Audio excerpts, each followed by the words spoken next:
Bonjour, nous allons aborder aujourd'hui la question des petites choses, les choses anodines qui semblent n'avoir pas d'importance, notamment concernant l'argent. Et si elles étaient en réalité plus importantes qu'on ne le croit? Commençons ce temps avec le Seigneur.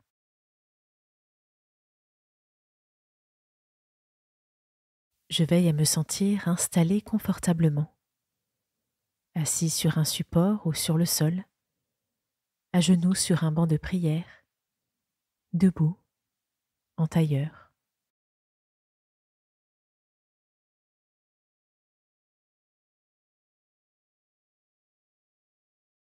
Je commence un cycle de respiration. J'inspire, j'expire.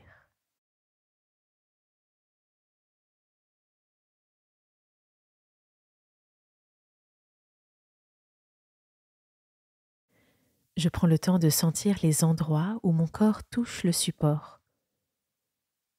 Cela peut être mes pieds, mes jambes, mes fesses, mes bras, mon dos, ma tête. Je prends conscience maintenant de ces points de contact.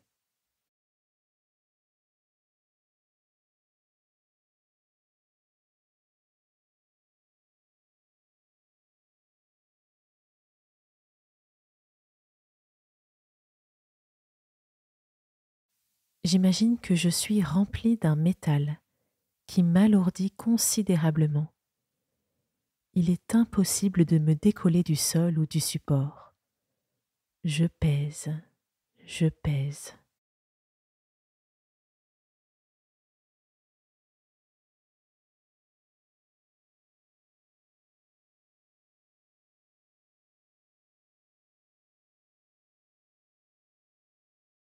Je me mets en présence de Jésus pour ce moment de prière. Je peux invoquer son nom. Jésus, Jésus.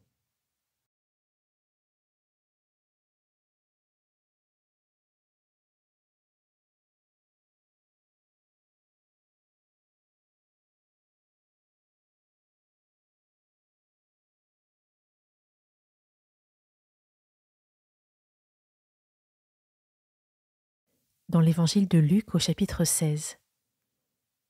Si quelqu'un est fidèle dans les petites choses, on peut aussi lui faire confiance pour ce qui est important.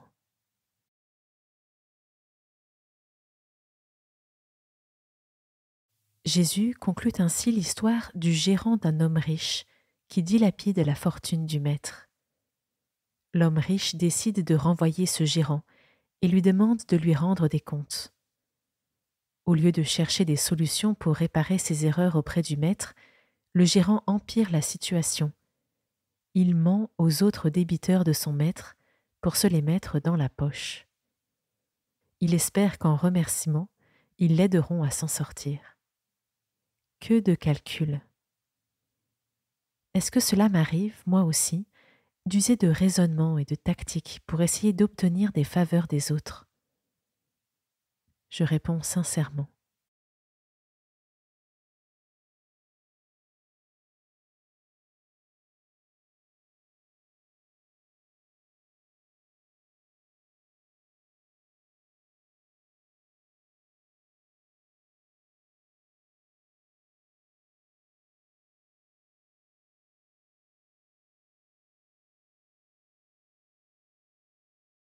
Est-ce que je suis respectueux des dettes que j'ai envers les autres, même si elles sont minimes, de quelques euros, ou est-ce que je les oublie?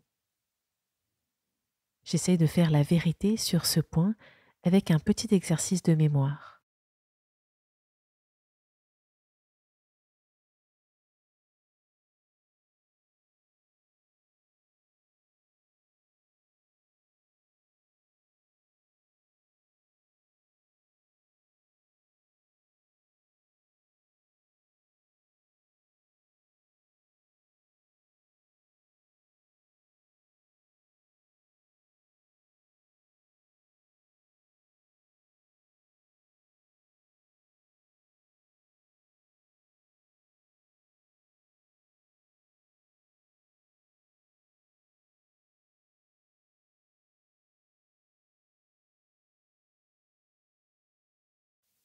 Si quelqu'un est fidèle dans les petites choses, on peut aussi lui faire confiance pour ce qui est important.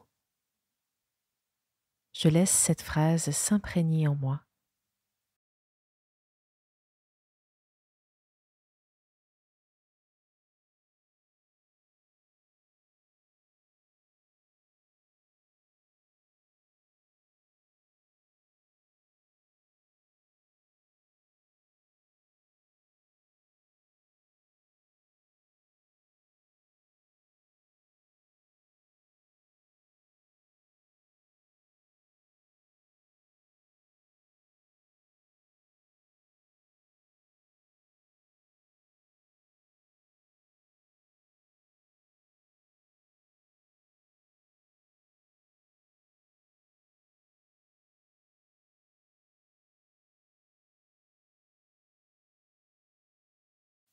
Jésus poursuit avec ces questions dans l'évangile de Luc.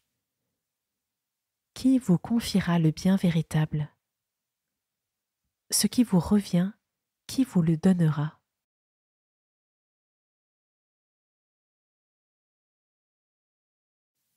Qui vous confiera le bien véritable?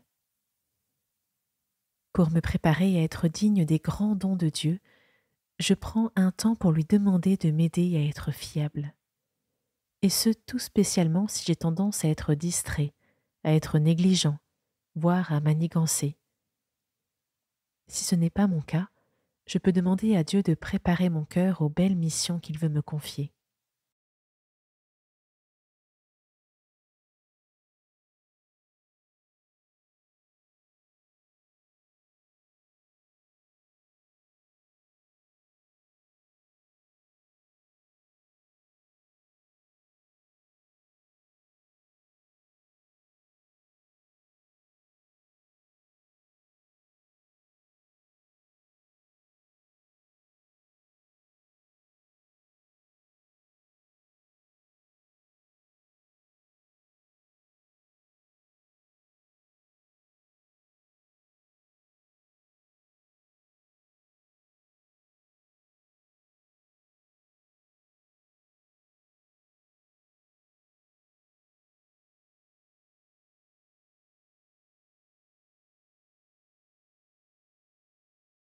Je peux maintenant rouvrir les yeux et revenir au fil de ma journée.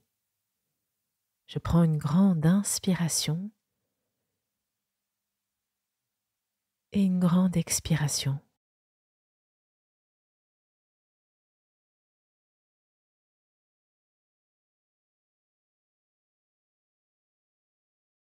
Merci pour ce temps de méditation. Je te souhaite de repartir dans ton quotidien en étant attentif aux petites choses. Comme c'est beau et précieux, une personne à qui on peut faire confiance. Dieu et les autres ont besoin de toi. Belle journée et à demain.